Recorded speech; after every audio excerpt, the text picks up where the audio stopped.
আসসালামু আলাইকুম, আশা করি সবাই ভালো আছেন। তো আজকে আসলে কি বলবো, বর্তমানে দেশের যে পরিস্থিতি চলতেছে, বাংলাদেশের যে প্রেক্ষাপটের যে পরিস্থিতি চলতেছে, আসলে সেটা বলার মতন আমার কোনো মানে আমার কাছে কোনো ভাষা নেই। বর্তমানে বাংলাদেশে দেখেন, ইরান ইসরায়েলের যুদ্ধ চলতেছে ওইদিকে, এদিকে বাংলাদেশে তেল নেই। শেখ হাসিনা কিন্তু বলে গেছিল যে বাংলাদেশে পেট্রোল অকটেনের কোনো অভাব নেই। আওয়ামী লীগ সরকার থাকা অবস্থায় কিন্তু আমরা এই জিনিসটা অভাব কখনো পাইনি। শুধু একবার দেখছিলাম যে 80 টাকা থেকে একদিনে এক রেটে 130 টাকা লিটার হয়েছিল, 36 টাকা লিটার হয়েছিল।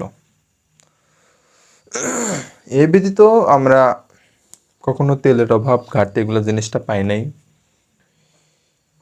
বিএনপি সরকার জিনিসটা কিভাবে কি করতেছে আমরা কিন্তু কেউ বুঝতে পারতেছি না।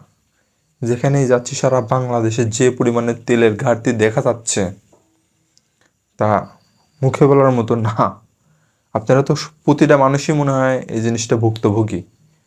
পেট্রোল নেই, অকটেল নেই। আসলে তাহলে তেল কি সরকার রপ্তানি করতে পারতেছে না?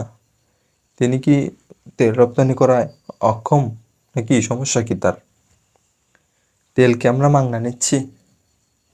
আপনারা কি টাকা দিচ্ছেন না তেল নেওয়ার সময়? ফিরে ফিরে নিচ্ছেন? তেল তো টাকা দিয়েই নিচ্ছেন, তাই না? তেল কেন পাচ্ছেন না তাইলে? আমরা টাকা দিয়ে তেল কিনবো, তারা টাকা দিয়ে তেলের দেশের বাইরে থেকে তেল আনবে, তাই তো? সরকার তো দায়িত্বই তার, মানে দায়িত্বটাই ওনার। দায়িত্ব আমাকে দেওয়া হলে আমি অবশ্যই দায়িত্ব পালন করতাম,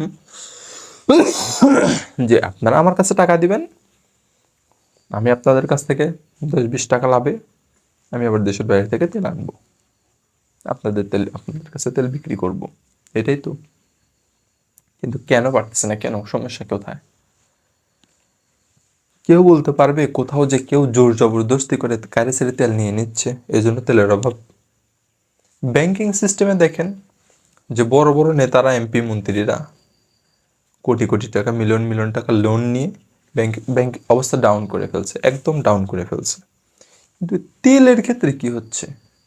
এখানেও কি এই তেলের টাকাগুলা বড় বড় এমপি মন্ত্রীরা কি মানে খেয়ে, মানে টাকাগুলা একদম পিপিলিকার মতন খেয়ে কি টাকার লেভেল শূন্যতে নামায় নিয়ে আসছে? তেল আনতে পারতেছে না?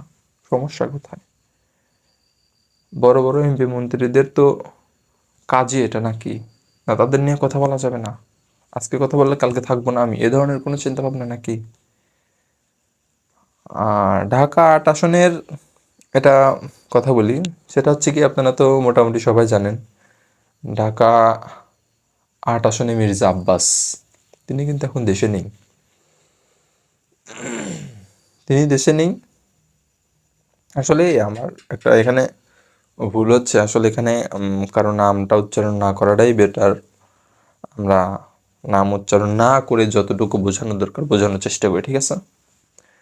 তিনি দেশের বাইরে চিকিৎসারত অবস্থায় আছেন। আপনারা কি জানেন তিনি আর কখনো দেশে আসবেন না? কেন আসবে না? আপনারা কয়দিন আগে অবশ্যই একটা নিউজ শুনছেন, একটা জিনিস নিয়ে অবগত আছেন যে উসমান হাদি হত্যাকারীকে ইন্ডিয়ায় আটক। ওই দিনই মির্জা আব্বাস গায়েব। কি হলো? সে অসুস্থ।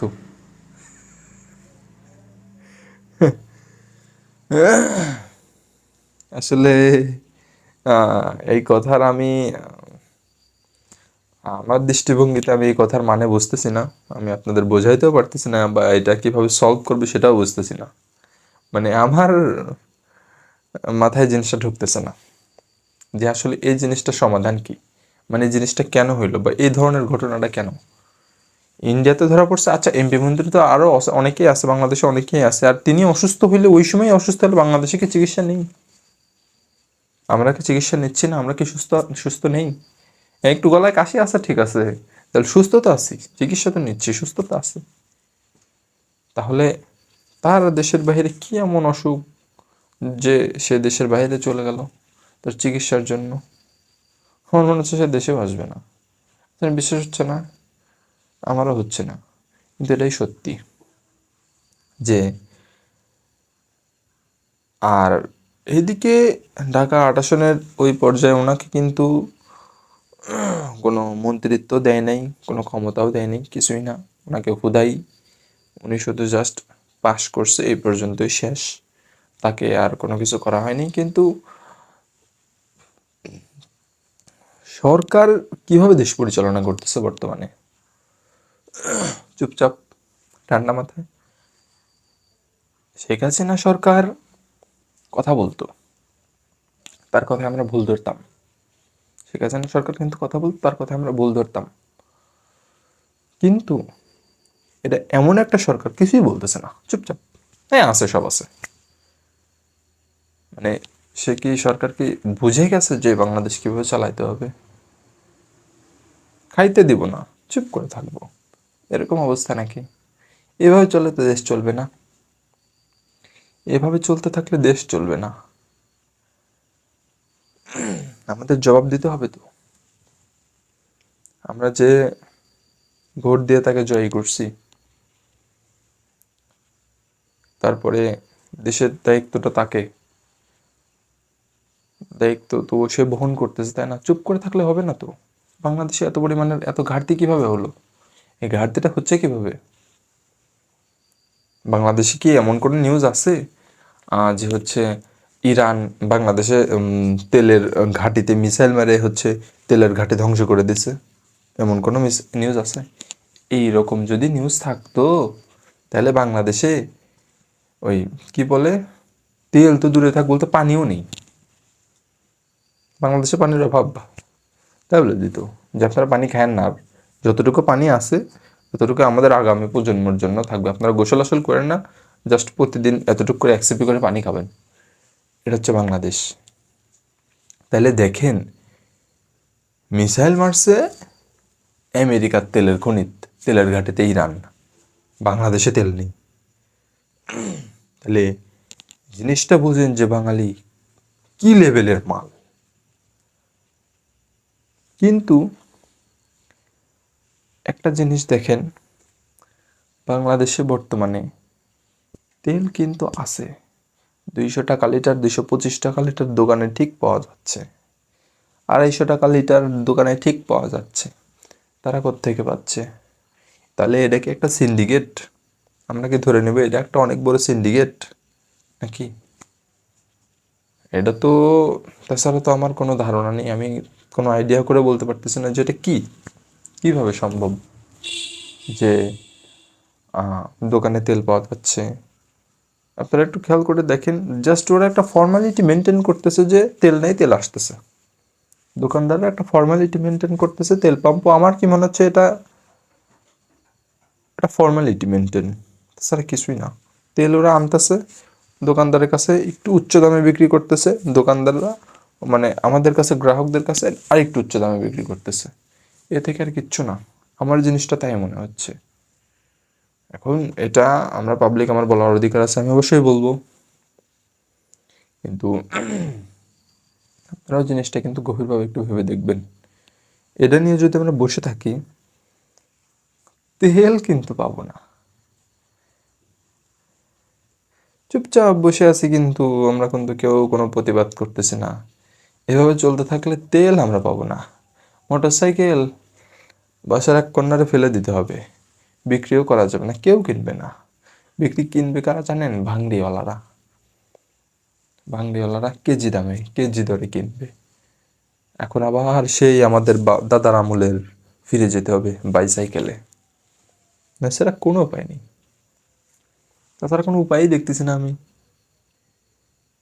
আপনারা একটু ভেবে চিন্তা দেখেন যে আমি যে কথাগুলো বলছি ভুল কিনা। অনেকে ভাবতে পারে ছোট মানুষ কি বলছে না বলছে, ছোট মানুষের কথার মূল্য দিতে নেই, অতটাও ছোট না। দেশ সম্বন্ধে বুঝি। আমরা জুলাই যোদ্ধা। আমাদের দাদার নামে যে পিছনে টাইটেলটা ছিল, আমাদের নামের পিছনে সেই টাইটেলটা আছে, জুলাই যোদ্ধা, 71-এর যোদ্ধা। আমাদের বাপের নামের পিছনে কোনো টাইটেল নেই, কিন্তু একটু সম্মান দিয়েন বা একটু সম্মানের যোগ্যতা রাখি আমরা, ঠিক আছে? আমাদের নামের পিছনে একটা টাইটেল আছে, জুলাই যোদ্ধা। দেশ, দেশের জন্য মায়া দয়া অবশ্যই আছে, বুঝি এখনকার কালচারাল সিস্টেম অনুযায়ী দেশ কোন ওয়েতে চলতেছে বুঝতেছি, কিন্তু আমরা আমরা কিন্তু এভাবে বসে থাকবো না, আমরা অবশ্যই প্রতিবাদে যাব, তাই না? এভাবে বসে থাকলে কি হবে? আমরা প্রতিবাদে অবশ্যই যাব, অবশ্যই আগাবো, প্রতিবাদের ধাপে আমরা আগাবো, আমরা এভাবে বসে থাকবো না, কোনোভাবেই আমরা এভাবে বসে থাকতে পারবো না, সম্ভব না। আমাদের ধাপগুলো আগাইতে হবে। তো আজকে পর্ব আমাদের এখানে শেষ করছি। আসসালামু আলাইকুম, আগামী পর্বে দেখা হবে ইনশাল্লাহ।